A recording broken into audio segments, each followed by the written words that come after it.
सज्जनों, गुरु हरगोविंद सिंह जी को सिख धर्म में वीरता की नई मिसाल करने के लिए भी जाना जाता है। वह अपने साथ सदैव मीरी तथा पीरी नाम की दो तलवारें धारण करते थे।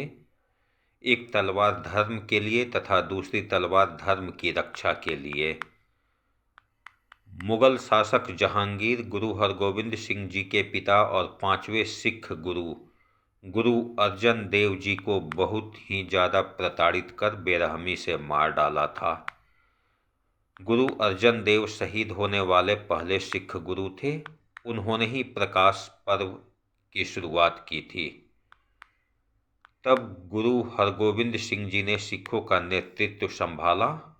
उन्होंने सिख धर्म में एक नई क्रांति को जन्म दिया, जिस पर आगे चलकर सिखों की विशाल सेना तैयार हुई।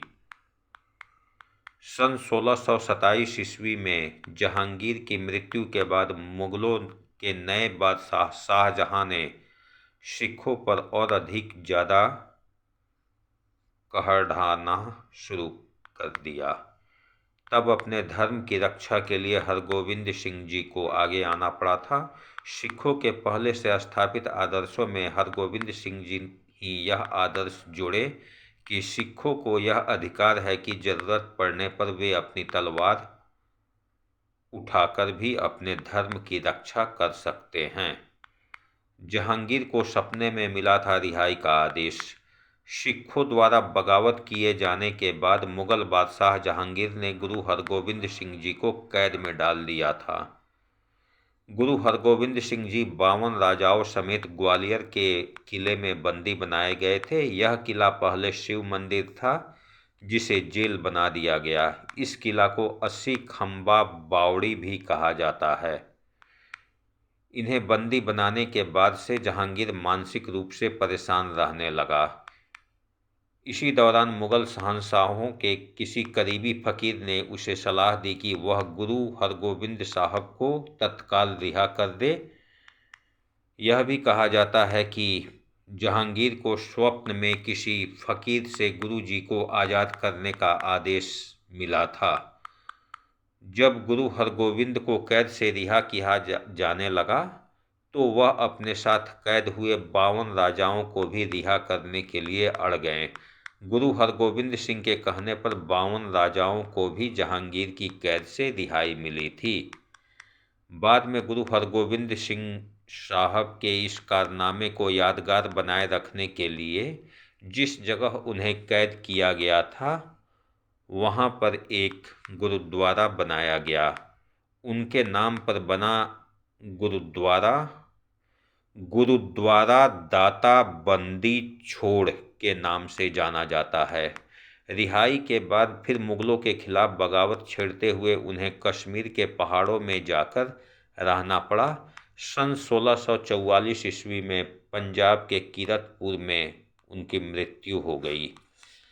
गुरु हरगोविंद सिंह जी के बहादुरी से डरा मुगल बादशाह यह गुरुद्वारा आज भी देता है गवाही। सिखों के छठे गुरु हरगोविंद सिंह जी थे। उन्होंने ही सिख समुदाय को सेना के रूप में संगठित होने के लिए प्रेरित किया था। सिखों के गुरु के रूप में उनका कार्यकाल सबसे अधिक था।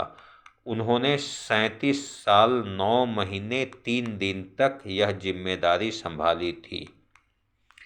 हरगोविंद साहब जी का जन्म 21 आषाढ़ वदी 6 संवत 1652 अर्थात 19 जून 1595 को अमृतसर के वडाली गांव में माता गंगा और पिता गुरु अर्जन देव के घर हुआ था। सन 1606 में ही उन्हें 11 साल की उम्र में गुरु की उपाधि मिल गई। उनको अपने पिता और सिखों के 5वें गुरु अर्जन देव के द्वारा यह उपाधि मिली थी। मुगल बादशाह जहांगीर ने उनके व्यक्तित्व से प्रभावित होकर उन्हें व 52 राजाओं को उनकी कैद से मुक्ति दी थी। उनके जन्मोत्सव को गुरु हरगोविंद सिंह जयंती के रूप में मनाया जाता है। इस शुभ अवसर पर गुरुद्वारों में भव्य कार्यक्रम सहित गुरु ग्रंथ साहिब का पाठ किया जाता है। गुरुद्वारों में लंगर का आयोजन किया जाता है। सज्जनों,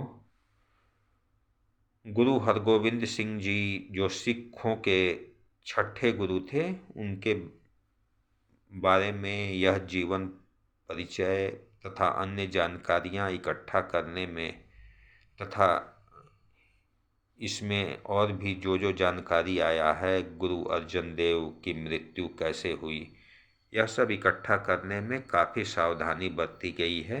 फिर भी अगर कोई त्रुटि हो तो कृपया उसे अनदेखा कर दें और मुझे क्षमा कर दें, क्योंकि इसमें किसी की भावना को आहत करने का प्रयास नहीं किया गया है।